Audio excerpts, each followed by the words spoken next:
Très ravi de vous retrouver, madame, monsieur. Bienvenue à cette émission Vox Hebdo. Vox Hebdo, une émission référentielle pour vous, où aujourd'hui, il sera question de la dégradation avancée de la plupart des acteurs de Brazzaville. Les principales avenues goudronnées sont jonchées de nids de poules remplis d'eau et de boue qui abîment les engrenages des automobilistes et sont responsables d'énormes embouteillages. L'inaction des pouvoirs publics laisse interrogateurs des citoyens. Également, dans cette émission, nous parlerons des tracasseries des commerçants dans des procédures dans le circuit douanier. Voilà, tel que présenté le décor de cette émission, et nous avons comme invité ici sur ce plateau, nous avons à ma droite Romik Okilas, il est journaliste à Top TV. Salut Romik. Salut. À côté de Romik, sinon en face de Romik, nous avons Guy Benoît de Victor. Guy Benoît de Victor, il est journaliste indépendant. Salut Guy Benoît de Victor. Salut Emery. De l'autre côté, nous avons Ernest Lochard-Dimi. Il est journaliste au journal de la presse écrite, Le Patriote. Salut Ernest. Bonjour Emery. Bienvenue dans cette émission. Merci. Et enfin, nous avons Judas Golendele. Il est observateur de la vie nationale. Donc, avec ce panel, nous allons décortiquer les deux sujets énoncés. Et comme je l'ai dit tantôt, aujourd'hui, la quasi-totalité du réseau routier congolais pose problème à Brazzaville, tout comme dans la plupart des centres urbains du pays. L'état des routes n'est pas exempt de critiques. Dans certains endroits, les routes se creusent en formant de nids de poules, causant ainsi des dégradations pour les désagréments, j'allais dire, pour les usagers. L'état des routes est un sujet qui vient régulièrement faire débat sur les plateaux de télévision. Alors, mes chers invités, pour commencer, nous allons vous présenter un reportage réalisé par les journalistes de Vox Hebdo, sinon de Vox TV. Suivez.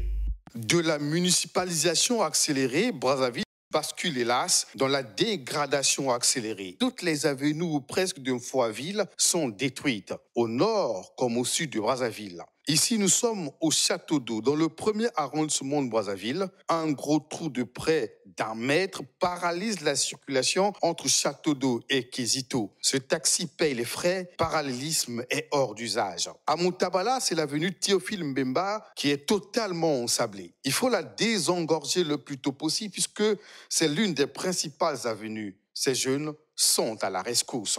À Péka, le danger est permanent. Les automobilistes sont obligés de forcer le passage puisque la route est impraticable. Cette route n'a plus une longue vie. Cette avenue dite d'Alette en filou est coupée. La zone est divisée en deux à cause de l'érosion. Au regard de ces spectacles ahurissants, la capitale du Congo s'enclave au fil du temps. Malheureusement, sous le regard impuissant des pouvoirs publics. Nous avions tout un quartier qui est englouti. Alors, le maire d'un filou, je ne suis pas sûr que seul peut avoir les capacités de venir faire un travail comme ça. Ce n'est pas possible. Je crois que l'État doit prendre ses précautions, sachant que nous sommes une population. Le gouvernement doit se dire qu'il y a une population qui pleure de l'autre côté là-bas aussi.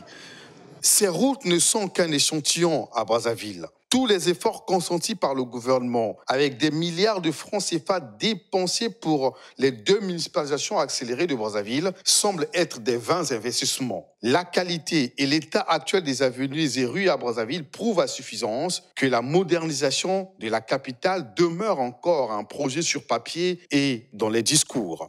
L'État est impuissant devant une situation comme ça.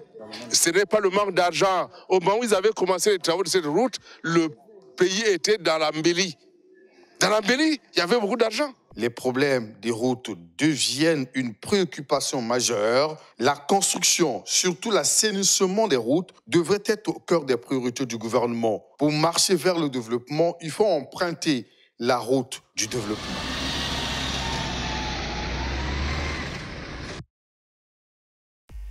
Oui, mes chers invités, mes chers confrères, d'entre de jeu, je voudrais vous poser une question aussi simple. Pourquoi les routes de Brazzaville, sinon les routes du Congo, ne durent-elles pas? Oui. Je crois qu'il faut voir ça sous deux volets. Les routes du Congo, en gros, elles ne durent pas. Pourquoi? Je crois, c'est parce que elles ne sont pas entretenues. Et de deux, c'est si simple. Est-ce qu'elles ont été faites réellement selon les règles de l'art? Je vous prends un cas très simple. Vous avez la route Brazzaville-Kinkala, qui a été faite par l'Union européenne, avec une expertise choisie par l'Union européenne. Mais cette route résiste encore. Nous faisons la route à tout moment. Mais pourquoi les autres qui sont faites par nous-mêmes ne durent pas autant? Je crois qu'il y a plusieurs problèmes, mais ces deux aspects sont les plus fondamentaux. La qualité de l'ouvrage et les déficits de l'entretien. Voilà, ces routes sont quand même faites par des entreprises qui sont, certaines qui sont reconnues au plan international. Alors, Guy Benoît de Victor, pouvez nous dire pourquoi les routes du Congo ne durent pas longtemps? Bien, oui, je crois que Dimi a commencé à énoncer quelques faits, mais à cela, il faut ajouter la léthargie au niveau de l'autorité publique. Parce que si celui qui a eu le marché, qui a commencé à faire la route, l'a faite avec négligence, ça veut dire qu'au départ, on n'a pas pris en compte tous les agrégats nécessaires pour qu'une route soit constituée. Parce que la route, pour la faire, il faut bien dire, il faut choisir le matériel. Vous voyez, il faut qu'il y ait une expertise qui choisisse les matériaux qu'il faut, les matériaux de construction de cette route. Aujourd'hui, c'est les tout venants que nous voyons. Nous, jeunes à Brazzaville, on a vu la venue de l'intendance, on a vu la vieille rue Itumbi. Mais c'était les cailloux. Vous voyez, c'est la pierre, la vraie pierre. C'est pas les débris que nous voyons, qu'on nous met en bas déjà dessus, nos goudrons là. Vous voyez, bon, dès lors que l'autorité qui donne le marché le fait d'une manière subjective.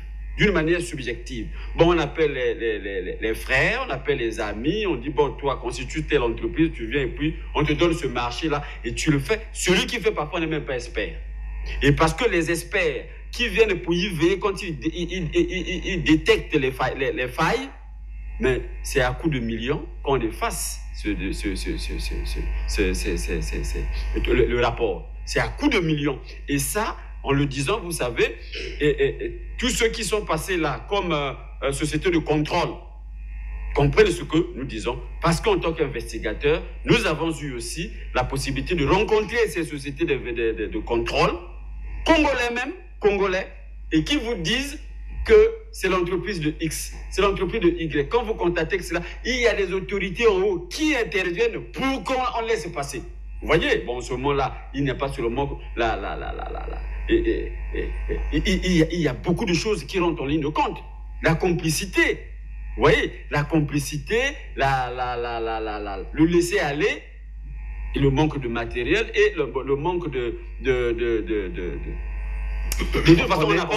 on est mot, la négligence. La négligence. Voilà, Roby Kokilas, comment peut-on comprendre que ce sont des infrastructures qui mettent, qui demandent beaucoup d'investissements, c'est beaucoup d'argent qui sont consentis pour réaliser des routes. Et comment peut-on comprendre qu'il y ait ce genre de problème tel qu'évoqué par Ernest Blanchard-Dimi qui parle de problèmes d'entretien et Guy Benoît de Victor qui parle de la négligence des décideurs? Naturellement, on est foisonné ou ramassé. C'est une grande interrogation. Alors, il faut se dire, Emery, la route, ceux qui émettent l'idée de construire la route en interrogation, connaissent-ils la valeur d'une route? Savent-ils que la route a une vie? Et si oui, quelle est la durée des routes qu'ils nous construisent? Ailleurs, les routes sont conçues en béton, c'est du béton. Mais chez nous, c'est comme a dit Guy Benoît de Victor, les routes ne durent pas vu la qualité des matériaux de construction de ces routes. Or, ça se dégage déjà à l'œil nu. Quand un être naturel arrive à percevoir les matériaux constituant une route, ça, il faut remettre en cause la qualité ou la compétence de ces ingénieurs. Pourquoi? À Brazzaville en général, vous avez au-dessus de la première couche, vous avez de l'arrobé, ce qu'on appelle vulgairement le goudron. Une mince, franchement, une mince couche. Et en bas, vous avez du coup le tout venant, c'est-à-dire le grain mélangé avec son sable. Alors que lors de la construction des vieilles routes qui ont résisté, on tamisait d'abord ce sable rouge pour rester avec de la pierre. Et puis quelle pierre? C'était la pierre de la mer. C'était la pierre de l'océan, vu sa durabilité. Et enfin, vous avez la terre jaune. Or, nous sommes dans un relief, nous vivons sur un relief sablonneux. Ça veut dire, ce que nous appelons terre jaune, en fait, c'est du sable jaune. C'est du sable jaune qu'on nous appelle. Donc, nous avons juste à l'œil nu 3 matériaux. Ça, c'est de 1. De 2, ne maîtrisons pas la durabilité, on laisse fonctionner sur ces routes n'importe quel véhicule. Et vous voyez comment la ville de Brazzaville est traversée par des grumiers, comment elle est traversée en fait par des véhicules industriels, sans contrôle, ainsi de suite. Et même les BTR. Troisièmement, la canalisation de ces routes en ville. Ailleurs, il y a des endroits qui sont prévus pour ce genre de véhicules. Ce sont des périphéries. Ouais. Et quand vous avez des périphéries, donc ces véhicules industriels devaient circuler hors de la ville. Enfin. Le contrôle de la route. Le contrôle de la route, on le fait tel qu'on fait un enfant. Aussi longtemps qu'il existera. Vous voyez, un enfant, lorsqu'il naît, c'est les parents qui le suivent. Mais dès qu'ils atteignent notre âge, c'est l'État. Quand je dis l'État, vous commettez un acte, l'État vous suit à travers la justice et les institutions. Est-ce que nos routes sont contrôlées? Non. Les canalisations. Comment Brazzaville fait pour dégager ces eaux? Est-ce que nous avons un réseau d'échappement des eaux de la ville? Donc vous voyez que, pour ne pas être trop dur, nous faisons de la farce. La route chez nous, c'est ce qui brille, ce qui est noir. Mais la route, c'est pas celle-là.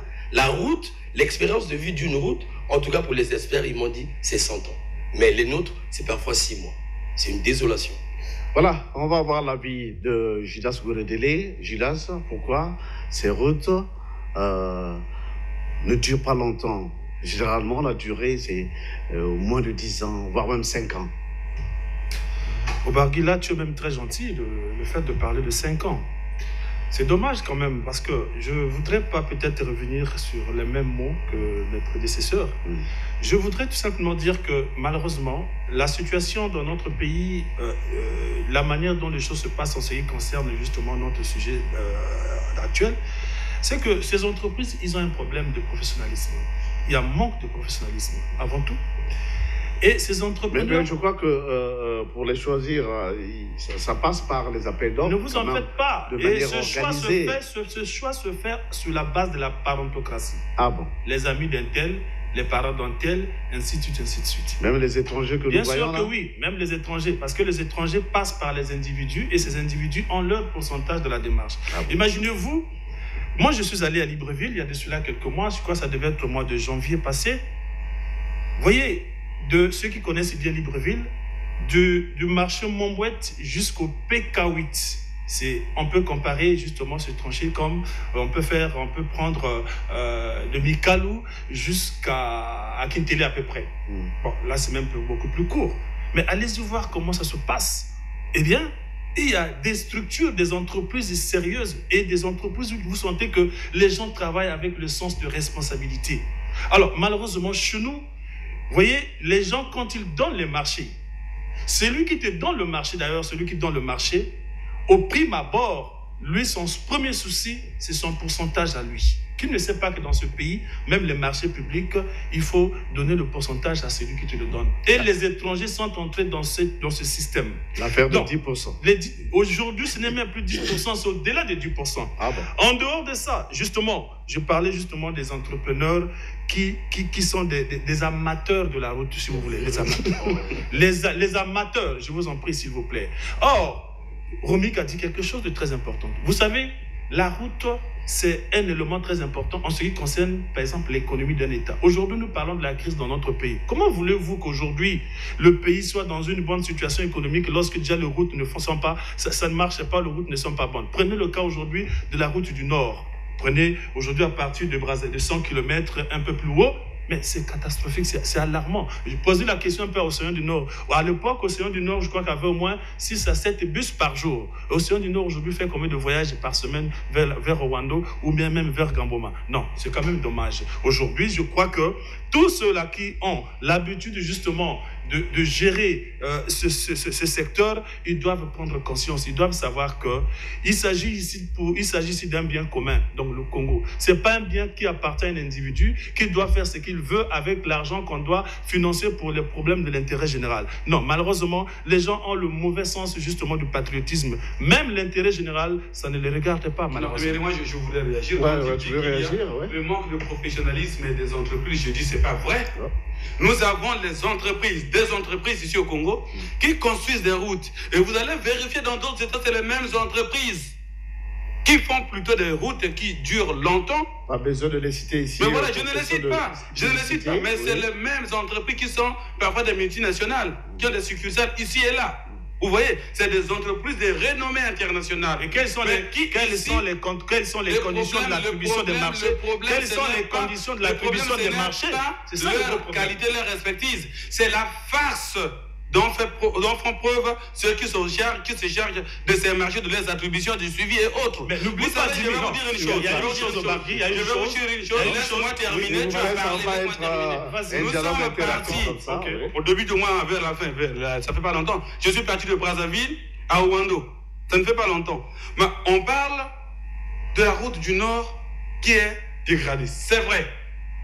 On dit qu'il y a une entreprise qui est en train de refaire quelque part. J'ai vu, c'est vrai. Mais c'est quelle entreprise? Avec quels matériaux? Moi, quand j'ai vu les véhicules qui sont en train de travailler pour arranger la route, je me suis dit, ces travaux ne vont pas terminer parce que la qualité des entreprises qui sont sur le terrain laisse à désirer. C'est des histoires totalement moisies. Pire. Là, on parle de professionnalisme. Pire. Non, je ne le termine pas. Vous avez vu, quand je parle de la qualité du travail, vous voyez les fameux transports qu'on nous présente comme bons aux alentours de Gamboma, Oyo, tout ça là-bas. Mais allez voir, il y a déjà des nids de poules et personne ne s'en préoccupe pour arranger. Donc ça veut dire quoi? C'est comme je l'ai dit depuis le début. Il n'y a pas d'entretien et il y a la négligence au niveau du suivi. Non, mais M. Bargui, mais ce n'est pas un problème des entreprises. Tu as dit qu'on a évolué. Voilà, vous êtes sur le terrain de la critique. Oui. Alors, les populations aimeraient bien comprendre l'inaction des pouvoirs publics, sinon le silence des pouvoirs publics face à une telle réalité. Pourquoi les pouvoirs publics ne prennent pas à bras le corps cette situation? Mais ils sont dans la mafia. Au Bargui, non seulement la mafia. Moi, je pense que ce sujet est sérieux. Ce sujet est sérieux, permettez-moi de parler de la sorte, parce que tous nous savons que la route a une importance capitale dans le développement économique du pays. Construire une route, c'est rapprocher la population. La route est un vecteur de l'unité. La route fait beaucoup dans notre pays. Il suffit de voir la volonté de l'homme politique. Le vivre ensemble passe par la route. Le développement agricole passe par la route. L'ouverture du pays avec l'extérieur passe par la route. Nous avons vanté tous, nous avons aimé l'initiative du chef de l'État de relier le nord et le sud. Nous avons vanté cela, même nous les journalistes. Mais vous posez une très belle question. Qu'est-ce qui fait, je pourrais la poser autrement, qu'est-ce qui explique la dégradation de la route nord alors qu'elle est en imbrication où elle se marie avec la route sud pour donner un tracé, le cordon ombilical. La nationale numéro 1. La nationale numéro 1. Ça veut tout simplement dire, essayez de dater cette route. On nous a dit, il y a les opérations d'élargissement. Quand vous allez, c'est une farce. Moi, j'ai fait cette route, j'ai réalisé un gros documentaire de Brazzaville à Ouando. Je le publierai. Et ce que vous voyez sur la route, et quand vous dites qu'il y a une entreprise qui va réfectionner la route, c'est de l'aventure. Je me permets de le dire. Parce que le niveau de dégradation est trop avancé au Bargui. Lorsque un véhicule grumier s'enfonce sur la route, je dis bien s'enfonce, il faut rentrer dans un gros trou et vous avez une grue, un chargeur qui doit tirer à l'aide des câbles pour le sortir et ce petit chinois se fait défendre. Il faut vite réaliser que cette route subit aujourd'hui l'effet climatique, non seulement ça, la vestuté. La route est vieille, elle est trop vieille. La route est vieille, vu la qualité des matériaux, l'usage de cette route. Tous les grumiers passent par là, les gros véhicules passent par là, nous n'avons pas pensé l'entretenir. Maintenant, qu'est-ce qu'il faut faire en ce moment-là? Moi, je pense, au regard de ce que j'ai vu, cette route n'est pas irréparable. Elle est à reconstruire. Et elle est à reconstruire, moi je pense, de Brazzaville jusqu'à la zone d'Ongo. Parce que totalement dégradée. Mais au-delà, je viens de Rwanda. Attends, voilà. Et tenez compte que nous vivons aujourd'hui le dérèglement climatique. Et ça, le politique ne le voit pas. On envisage des travaux comme ça serait comme l'histoire du ravin. On envisage, on ne tient pas compte des règles et des normes climatiques. Alors que là-bas, il pleut à tout moment. Moi, j'ai fait un voyage où, s'il vous plaît, le chauffeur nous laisse avant 100 km, à Inga, plutôt après 100 km, nous faisons 4 km à pied. Et le pauvre chauffeur se perd dans de l'herbe, il fait du safari. Arrivé là-bas, parce qu'on appelle ça voie d'évacuation, ou tout comme ça. Il arrive là-bas, ils s'engourbent là-bas. Et il prend des photos.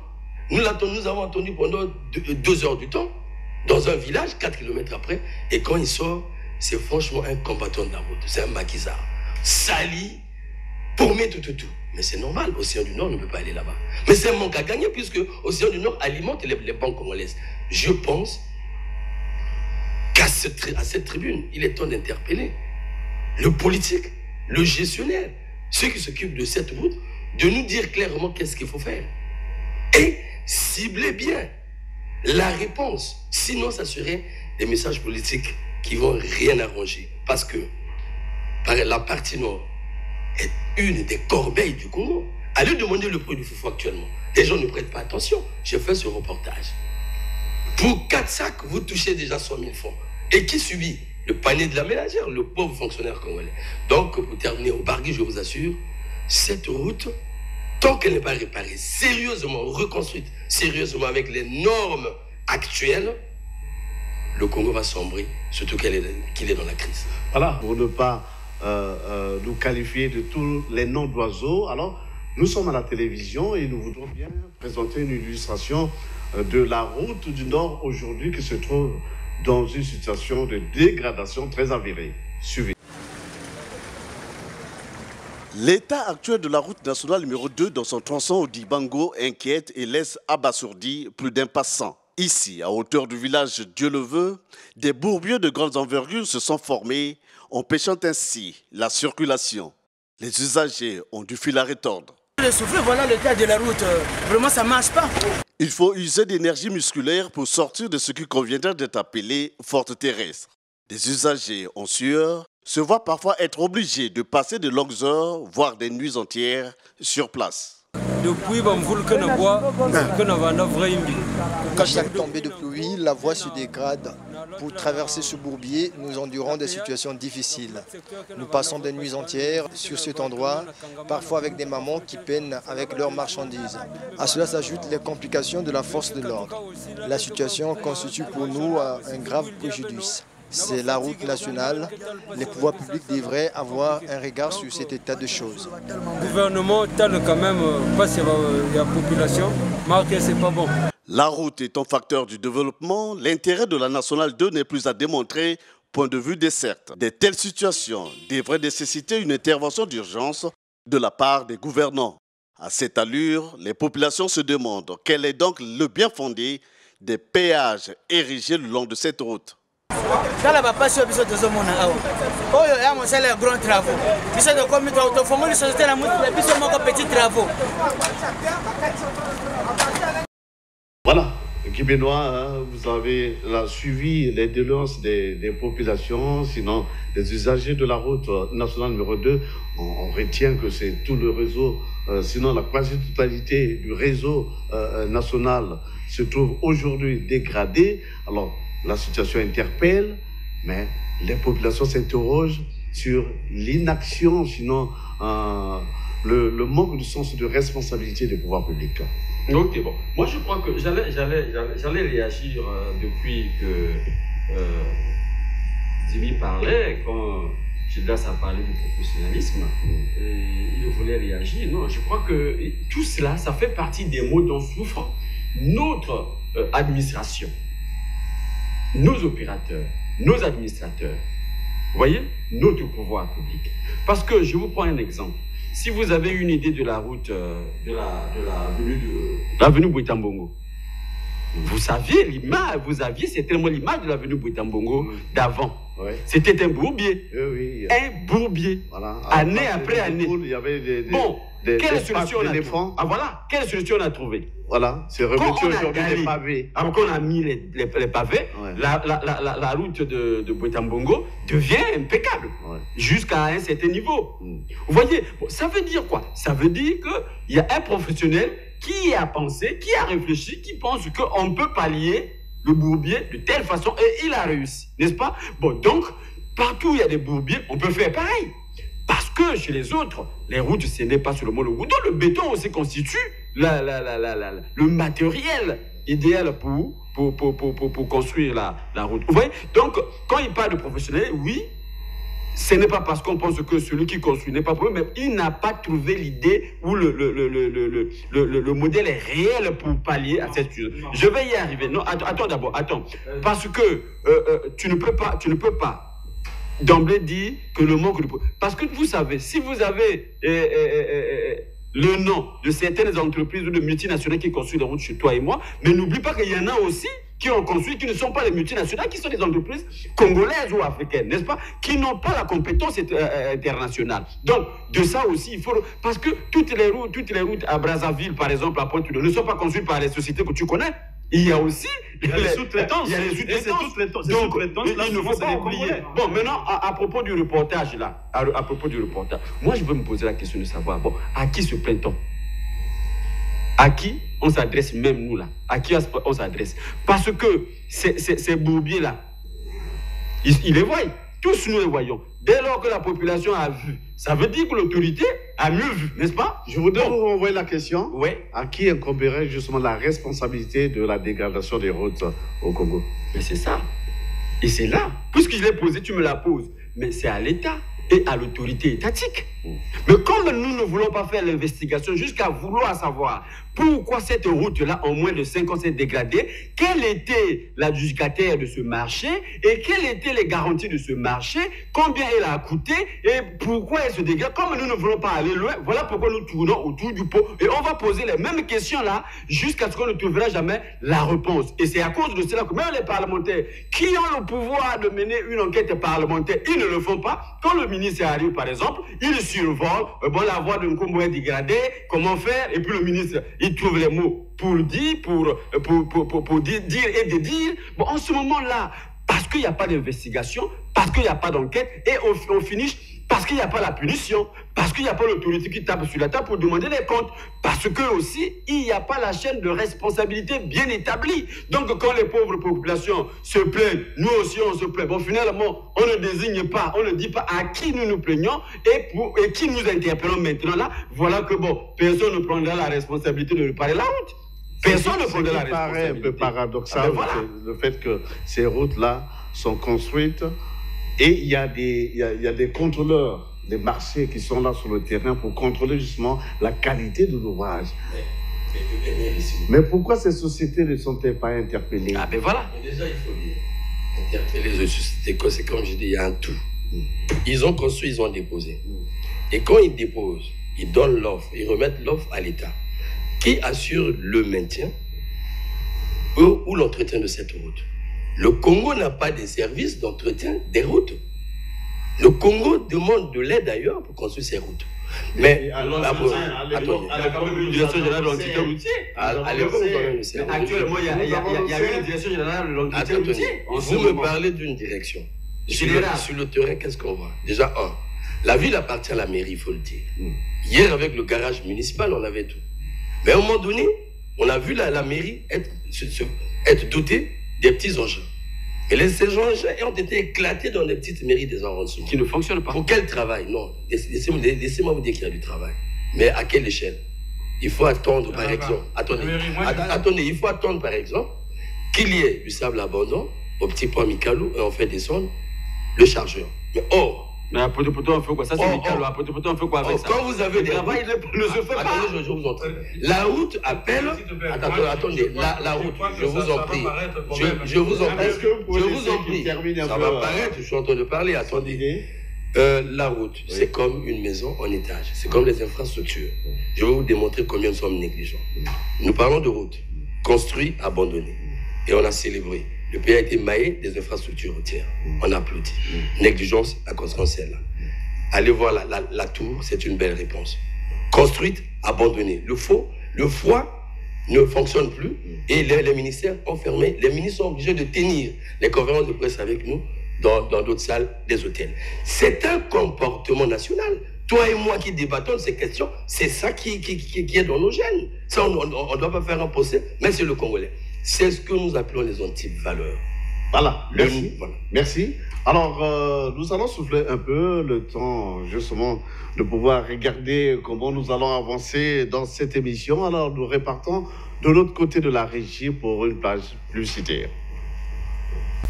Voilà, de retour sur ce plateau, mes chers invités. Alors, j'ai vu tout à l'heure, quand Romy avait la parole, Ernest Blanchard-Dimi a voulu réagir. C'était pour dire quoi? Il y a plusieurs fois que je voulais réagir, mais j'ai l'impression que vous... On vous accorde la parole. Voilà, allez-y. Voilà, c'est sans discrimination. Mais je vais aller à l'essentiel. Ouais, allez-y. Romy a voulu justifier les quelques travaux s'ils l'ont lu avec des petits engins qui se font à petites échelles à Brazzaville. C'est pour quel résultat? Non, je crois que c'est même ridicule de soutenir certaines thèses.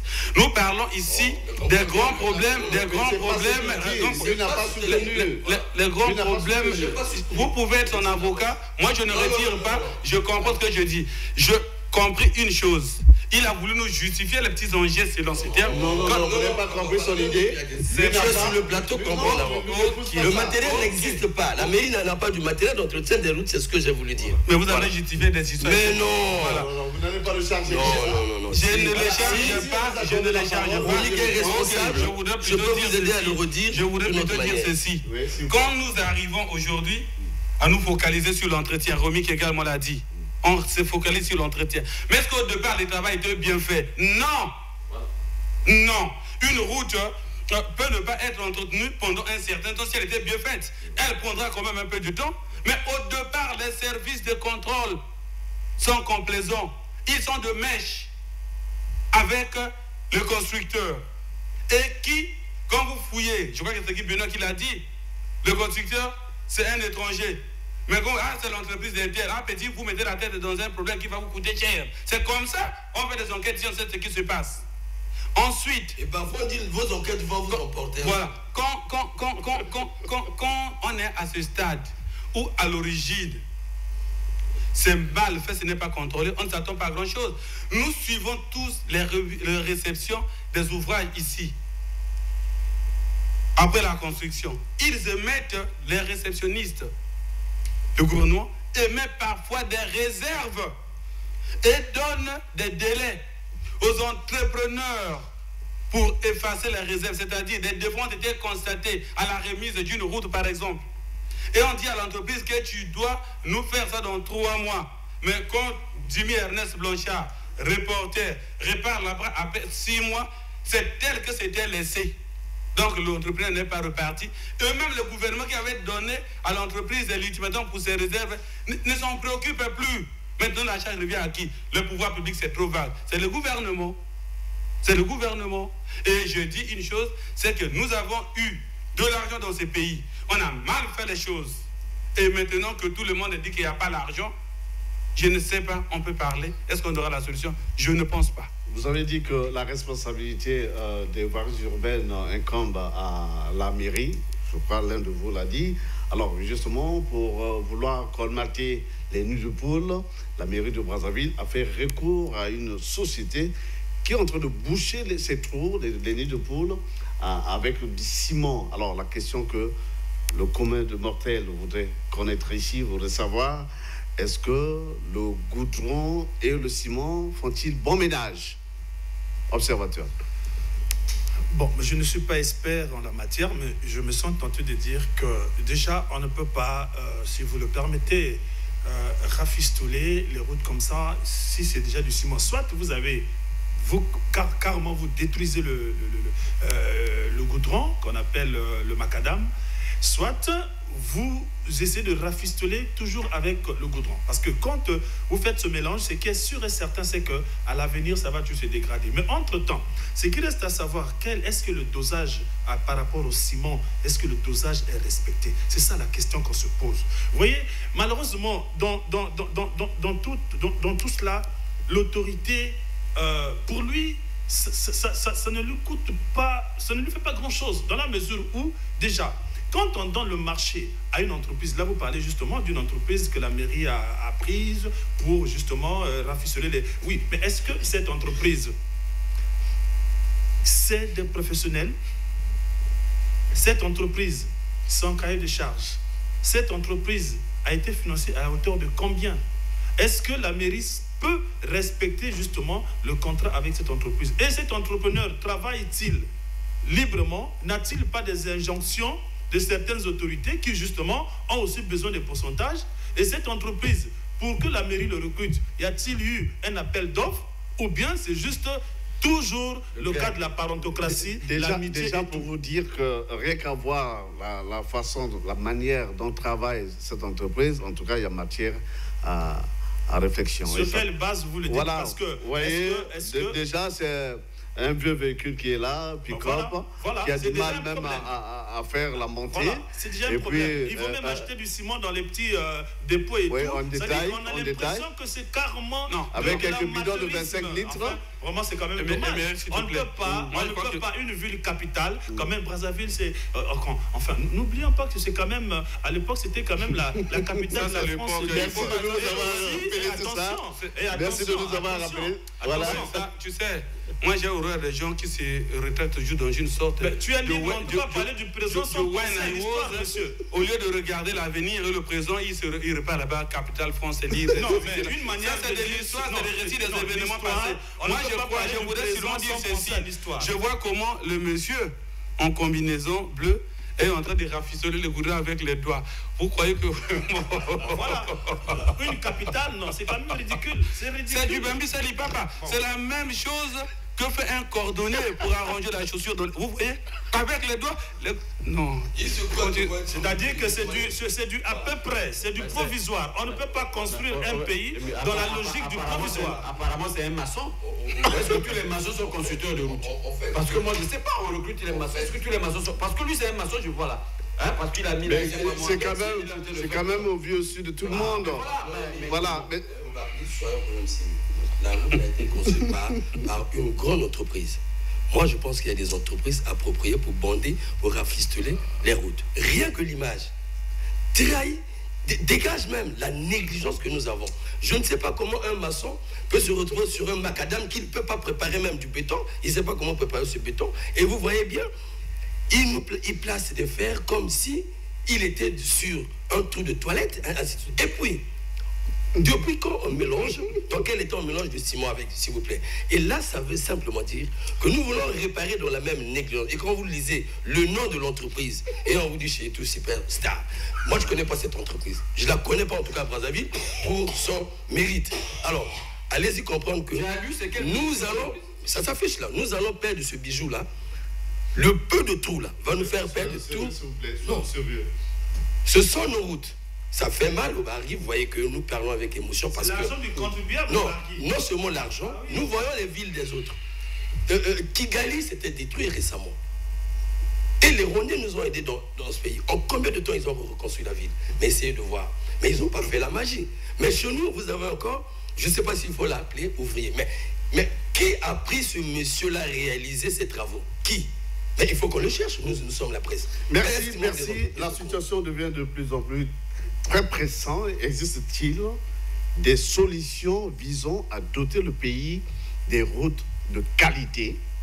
Si vous avez des suggestions à faire, c'est l'occasion de le faire. On vous a assez écouté, c'est béton de faire des suggestions. Oui, on commence par Libénon de Victoire. Oui, mais attends, comment? Et comment il peut manquer de solutions? Il ne peut pas manquer de solutions.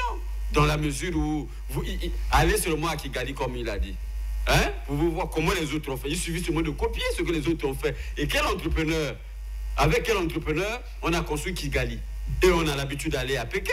Et comment on a construit Pékin? Bien que ce que les Chinois nous amènent, c'est des trucs, dis-toi, qui ne mettent pas du temps comme les goudrons que nous avons ici. Parce qu'on ne sait jamais aussi. C'est ça. Parce que les Chinois peuvent vous proposer premier choix, deuxième choix, troisième choix, quatrième. Bon, vous cherchez le quatrième choix. Bon, en ce moment-là, ça ne mettra jamais du choix, ça ne mettra pas du temps. Mais il faut d'abord être rigoureux. Vous voulez avoir les résultats dans votre maison, pour vos enfants, qui travaillent bien à l'école, il faut que vous, parents, vous soyez rigoureux vous-même pour que les enfants observent la rigueur. Parce que si vous rentrez tard pendant qu'ils dorment, est-ce que vous contrôlerez vos enfants? Non. Parce que ce qui se passe dans le pays, c'est ça. Et comme nous parlons là, nous sommes en train de tourner autour du pot. Celui qui doit prendre les responsabilités, il ne l'en prend pas, il les dénonce comme nous dénonçons aussi. C'est ça le problème. Dès lors que celui qui a le pouvoir de frapper, de punir, de choisir, lui se met à dénoncer comme nous on dénonce la malgouvernance, comment vous appelez la corruption et les vieilles habitudes là, comment on appelle ça, les antivaleurs. Tout le monde dénonce, les politiques dénoncent. Vous allez au Parlement, on dénonce ça. Même les ministres aussi dénoncent. Bon, quand vous essayez d'épingler un seul, c'est tout le monde qui se met debout pour dire ah non, pas lui, lui n'est pas voleur. Bon, comment on va faire? Donc on n'attrapera personne. La solution n'est pas trouvée. Mais voilà. Oui, moi je pense qu'Emery, lorsque nous face d'un chaos, l'échec, il faut commencer par reconnaître l'échec. Combien même on refuse de le constater, le souverain premier le constate. Le journaliste le constate et nous le donnons à qui de droit au pouvoir public. Là, nous disons clairement au gouvernement de la République. L'effort consenti par le chef de l'État a été annulé par ces messieurs qui ont mal géré cette affaire de la construction des routes. Moi, j'ai bien aimé la dernière session parlementaire, la conclusion du vénérable ou du président Pierre Ngolo. Il a convoqué le gouvernement à propos. Il a dit crûment. Quels sont les résultats? Voilà. Et ça fait dire simplement que nous sommes négligents vis-à-vis des grands. En réponse, oui, moi je pense. Depuis l'interpellation du Sénat, du gouvernement au Sénat, qu'est-ce qui a bougé? C'est ce que Guy Benoît de Victor vient de dire. On interpelle un ministre, celui qui décrit. Merde, j'ai suivi même un homme d'État dire que tout ça c'est la faute aux paysans sur la route du Nord, parce qu'il y a des jeunes bandits dans des cités ou bien dans des villages qui creusent la route, qui prennent la pierre pour faire quoi? Pour faire quoi? Non. Ça, c'est des échappatoires qui prouvent le manque de responsabilité. Alors, qu'est-ce que vous proposez rapidement? Je propose ceci. Il faut des vrais hommes. Lorsqu'il s'agira des routes désormais, il faut des vrais hommes qualifiés qui ont étudié la route, qui connaissent la route, mais qui n'ont pas étudié ici. Si on n'étudie pas la route, s'il vous plaît. Deuxièmement, des vraies entreprises. Il y a des vraies entreprises dans le monde qui sont spécialisées dans la construction des routes. Les nôtres, on les connaît. Si vous faites des doutes, mettons sur ce plateau les ingénieurs ou les ouvriers de ces routes. Enfin, il faut créer le réseau d'évacuation d'eau dans la ville de Brazzaville. Ça veut dire il faut rebâtir la ville. La ville absorbe tout l'eau et ces eaux ne vont nulle part. Et on s'aventure à créer des routes alors que la route pour sa survie ne doit jamais absorber de l'eau. Alors donc ça c'est un réel problème. Et enfin, il faut que le gouvernement dresse un nouveau plan de la construction de la ville. Voilà. Le plan de l'urbanisme. Absolument. Ce plan doit être revu après 10 ans. Revu après 10 ans. On se demande si Brazzaville a réellement un plan de... Mais la ville n'a jamais été construite. Voilà, merci. Judas. Mais en ce qui me concerne, concernant les propositions, je crois qu'il faut désormais pour l'État, en ce qui concerne la construction des routes, il faut les appels d'offres de manière sérieuse et confier justement ce travail à des cabinets de professionnels, des cabinets d'expertise, pour ne pas revenir sur les histoires des ministères, parce qu'on sait comment ça se passe dans nos ministères. Et il faut que ceux qui gèrent justement ces structures puissent avoir le sens de l'intérêt général. Parce qu'aujourd'hui, le problème du sens de l'intérêt général, est vraiment, c'est de la mer à boire. Parce que peu de Congolais aujourd'hui sont habités par la conscience nationale. Parce qu'un Congolais qui sait que demain matin, cette même route-là, mon fils, quand il va à l'école, il prend la même route, eh bien, il va s'arranger de sorte que demain matin, son fils ne puisse pas avoir de problèmes pour arriver à l'école. Alors, si lui, déjà, il sait que tous ses enfants sont à l'étranger, eh bien, lui, les enfants ne prennent pas cette route-là pour aller à l'école, lui s'en fout de toutes les façons. En ce moment-là, tous ces investissements sont à l'extérieur. En ce moment, il y a un problème de patriotisme. Donc, je pense qu'il faut justement voir le patriotisme, confier cela à des cabinets, comme je l'ai dit tout à l'heure, et lancer les appels d'offres de manière officielle. Ça doit plus se passer de sous les tables, comme cela se passe. Et aussi, il faut penser à une structure qui est censée gérer la suite, parce qu'une fois que le travail est fait, quand on vous livre le travail, ben, la suite aussi, ça joue un rôle très important. Quand vous allez au ministère des Affaires étrangères aujourd'hui, lesquels qui font la maintenance là-bas? C'est les Chinois. Alors pourquoi ces structures qui construisent des routes là, pourquoi ils ne peuvent pas proposer au gouvernement les structures qui peuvent faire le suivi, même pendant 10 ans? Pourquoi pas? Voilà un peu ce que je peux proposer en ce qui me concerne. Merci. On termine avec le responsable du Oui. Quelle proposition voulez-vous que je fasse ici sur le plateau de Vox qui ne soit pas connu par les décideurs? Ah, voilà. Ils savent. Ils ont les plans. Les problèmes sont connus. Les solutions sont entre leurs mains. On en parle à l'Assemblée nationale, au Sénat, mais qui applique? Personne. Les problèmes, ce n'est pas nos propositions. Ce n'est plus au niveau de la volonté, mais c'est la détermination et l'action sur le terrain.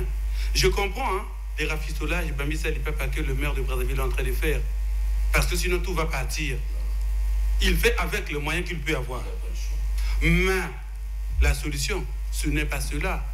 La solution, c'est mieux vaut se battre, avoir des moyens lourds, arranger une partie en bonne et due forme qui puisse nous prendre encore 10 ans, 20 ans, le temps de trouver encore de l'argent pour avancer ailleurs.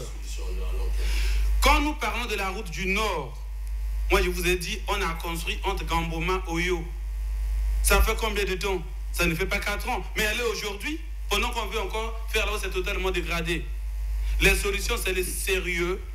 Les solutions, c'est le contrôle et la rigueur et la punition. C'est ça. La punition. Qui a construit cette route? Pour combien de temps? Pourquoi elle fait 5 ans au lieu de 15 ans? Alors, remettez l'argent du pays. Voilà. Le maître mot ici, c'est le sens du devoir. À bon entendeur, salut.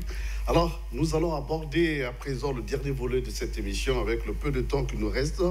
Il s'agit bel et bien ici des tracasseries auxquelles subissent les commerçants dans les procédures, dans le système justement, le circuit douanier.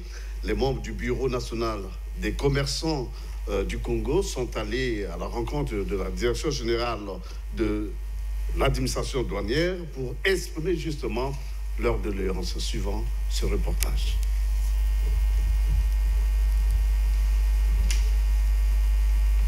Au nombre des préoccupations mises sur la sellette par les commerçants, le dépotage des conteneurs déclarés non suspects au scanner et la problématique de dédouanement des marchandises au port autonome de Pointe-Noire. Quand un camion quitte déjà toute la marchandise, le conteneur est dédouané à Pointe-Noire et ça arrive ici à Brazzaville. Alors tout le long du parcours de Pointe-Noire à Brazzaville, ce n'est que des douaniers qui sont dans des péages, ils vous montrez toute votre documentation. Arrivez encore ici à Brazzaville pour dédouaner votre marchandise, vous payez des frais en main auprès des douaniers. Alors le syndicat s'interroge, c'est la question que nous avons posée au DG. L'argent de l'État qui se prend comme ça à main levée dans des marchés auprès des commerçants, où va cet argent? Donc ça ne sait que faire la surenchère sur le panier de la ménagère. Et puis, au niveau du port de Pointe-Noire, il y a un sérieux problème. Les douaniers viennent en retard au travail et ils en profitent à 14 h, ils ferment leur bureau. Ils sont là aux alentours, ils ne partent pas à la maison. Et ils sont là comme les commerçants. Déjà, dans le port, il y a une loi, quand la marchandise dépasse 11 jours franches, et déjà vous commencez à payer les surtarifs. Donc à ce niveau-là, le commerçant qui est déjà vers le 10e jour est obligé de venir supplier les douaniers qui sont là. Et eux, ils exigent, avant d'ouvrir les bureaux après 14 h, alors ça, il faut leur payer des frais supplémentaires. Ils appellent ça les frais supplémentaires d'ouverture des bureaux après 14 h. Comme l'État finit le travail à 14 h, et après 14 h, et du moment où ils oublient qu'ils viennent en retard. Doléance bien reçue par le directeur général de cette régie financière, qui par contre ne limite pas la responsabilité à ses collaborateurs. Guénolé Mbongo Koumou promet, comme entre autres résolutions à ces problèmes, une politique interministérielle, car selon lui, toutes ces tracasseries, notamment celles liées au dépotage des conteneurs, impliquent également d'autres services. Voilà, mes chers confrères, il est entendu que la douane est la vitrine d'un pays. Alors comment peut-on comprendre de telles pratiques? Oui, monsieur l'observateur. C'est à déplorer. Je suis même écœuré parce que vraiment, les gens font esprit d'exhiber de mauvais comportements comme ça, c'est quand même dommage. Mais en suivant le reportage de tout à l'heure, le plaidoirie ou encore les pleurs, pourquoi pas, de ce syndicat, moi je me pose la question, Brazzaville, Pointe-Noire, ça fait combien d'États en fait? C'est deux pays ou bien c'est le même pays? Lorsque déjà je pense, Pointe-Noire qui est le port, tout est déjà payé là-bas, normalement de Pointe-Noire jusqu'à Brazzaville, on ne devait plus payer quoi que ce soit. Même quand ça arrive à Brazzaville, on n'a plus rien à payer. Mais qu'est-ce qui se passe?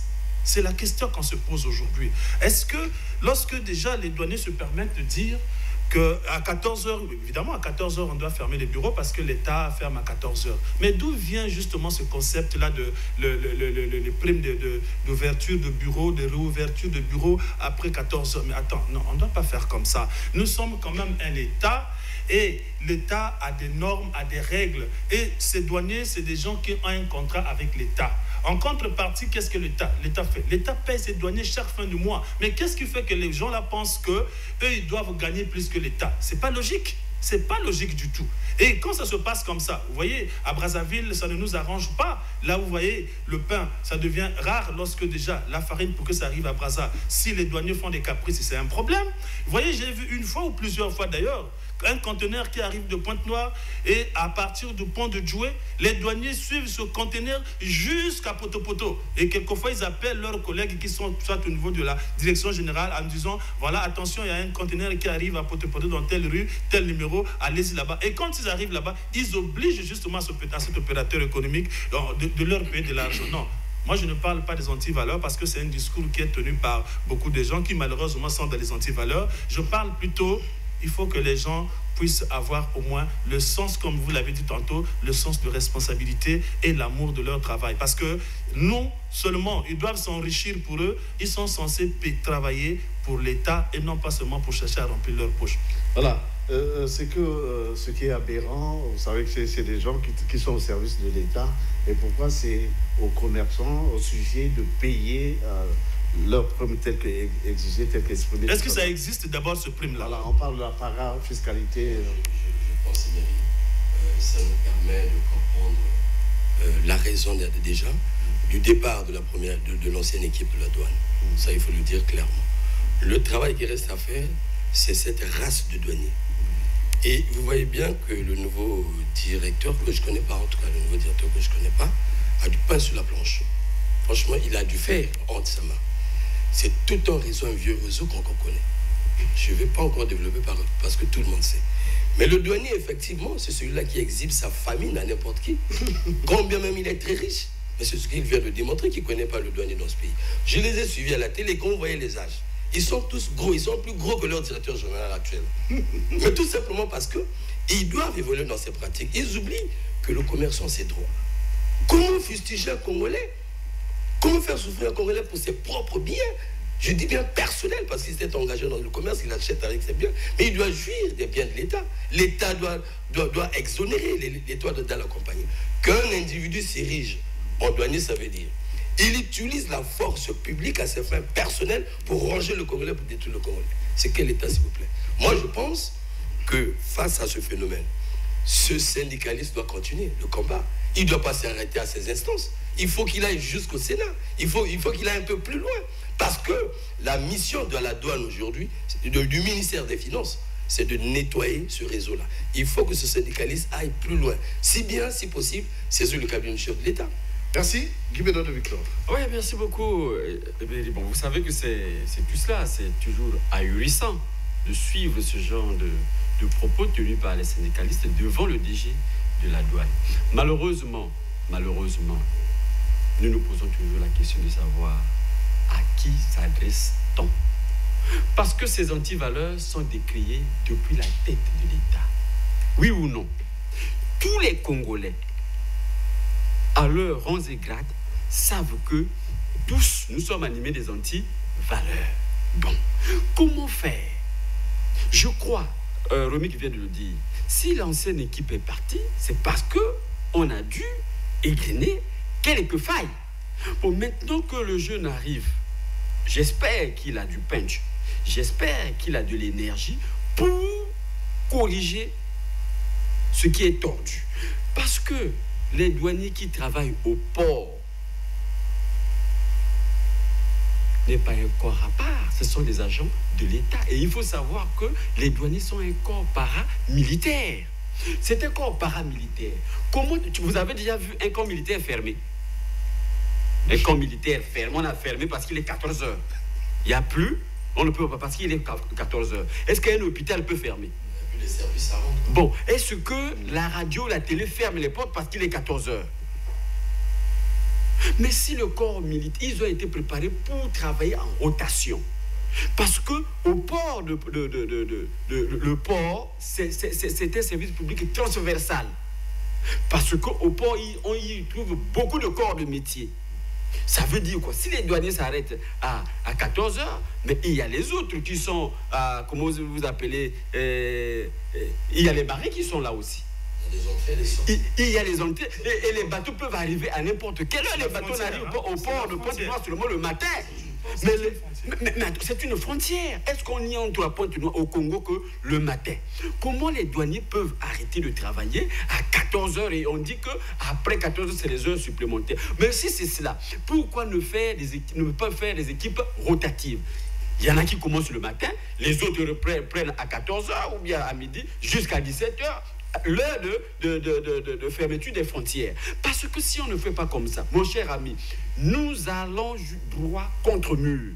Parce que ces antivaleurs-là, on ne s'en débarrassera pas tant qu'il n'y a pas quelqu'un qui prend la décision d'arrêter net ces pratiques-là. Il faut qu'il y ait la sanction. Parce que trop, c'est trop. Voilà, on souffre. Il y a la sanction. Alors, mon cher Dimi. Moi, je ne veux plus m'attarder sur le slogan des antivaleurs. Chacun y prend dans son sens et tout le monde est contre les antivaleurs, mais personne ne veut les changements. En fait, personne ne veut changer alors que tout le monde veut les changements. Moi, j'ai remarqué une chose. Elle est partie du jour de l'intronisation de Guénolé Mbongo, le nouveau DG des douanes.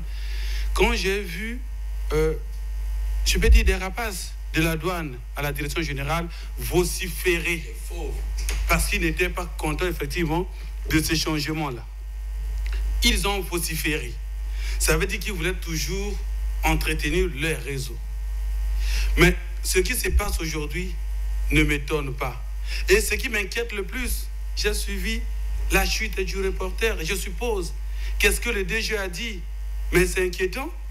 Si le DG trouve déjà une parade pour dire non, ce n'est pas seulement la douane qui est impliquée, il y a d'autres administrations qui interviennent pour essayer un peu de justifier certaines choses ou certains dérapages. Je crois que c'est déjà un très mauvais départ pour le jeune DG des douanes.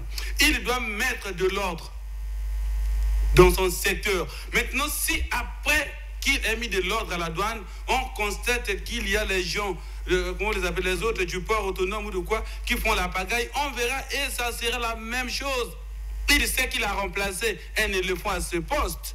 Il a remplacé Alfred Onanga, qui, au dehors de la retraite, a eu sûrement des choses qui ont été reprochées, tout le monde en parlait. Alors, il n'a pas le droit, non seulement d'échouer, mais dès le départ, de dire non, il y a d'autres services qui interviennent. Non, il doit d'abord discipliner les siens, il doit mettre de l'ordre chez lui et frapper. Moi, j'ai vu la plupart, ils paraissent même comme leur petit-fils quand je vois là. C'est des animateurs des réseaux mafieux. Il faut qu'ils les identifient et qu'il les frappe. Comment peut-on comprendre qu'au port de Pointe-Noire, les douaniers se comportent comme un État révolutionnaire qui n'est pas au Congo? Ils se comportent dans les péages, dont la plupart ne sont même pas encore fonctionnels, malgré la mise en concession de la route en Pointe-Noire-Brazzaville. Ils ont assiégé dans ces péages, ils se comportent en véritable faucon qui arrête les véhicules et raquette. On ne sait pas si cet argent va dans l'État.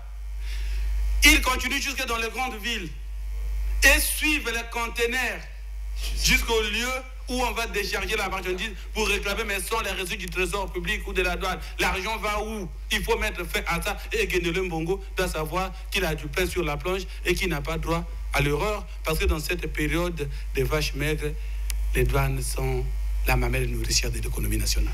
Merci. Justement, le temps presse et nous allons boucler cette émission. J'aimerais vous poser une question, sinon la dernière. Dans pareille circonstance, peut-on considérer la douane congolaise comme levier pour le redressement, pour assurer le redressement économique du pays dans ce contexte de crise économique que nous traversons?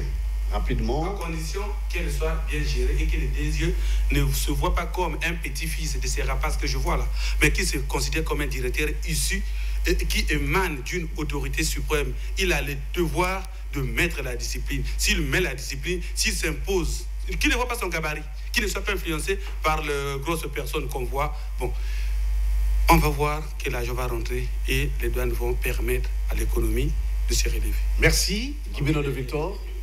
évidemment, et parce que dans une république comme la nôtre, d'ailleurs dans toutes les républiques,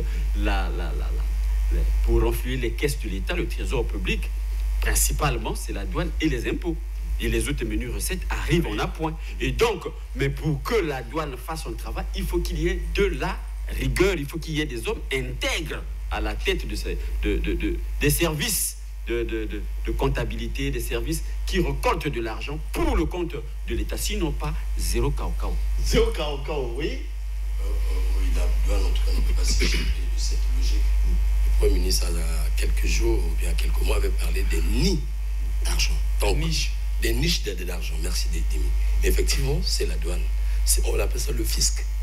Mais le problème, c'est comme on dit, mon prédécesseur, c'est l'homme.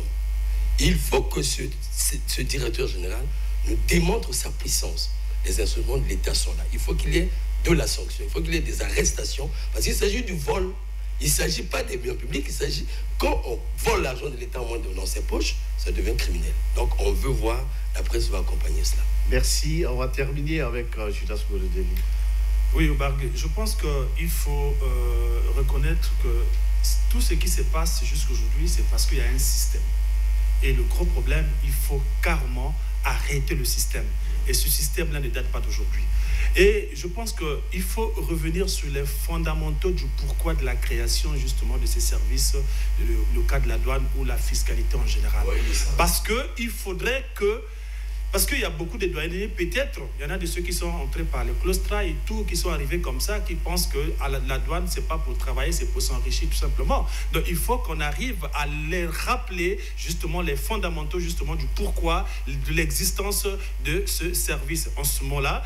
Et les gens vont devoir prendre conscience, parce qu'aujourd'hui, si on ne met pas l'accès de manière sérieuse sur notre fisc, eh bien, ça sera difficile. Parce que même le fameux pétrole, si on peut en avoir demain, la douane s'impose, le fisc s'impose aussi.